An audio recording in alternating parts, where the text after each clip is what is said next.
Guys মশলা বানাইতেছি, দেখেন মশলাটা কিভাবে এরকম বেরোতেছে। সব টেকনোলজি।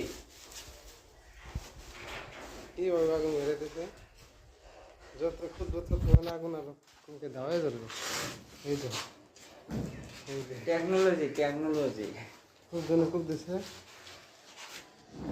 এই যে এই গাইস দেখুন আপনারা, দেখুন এখানে খুব দিতে হলো আগুনের মশলা।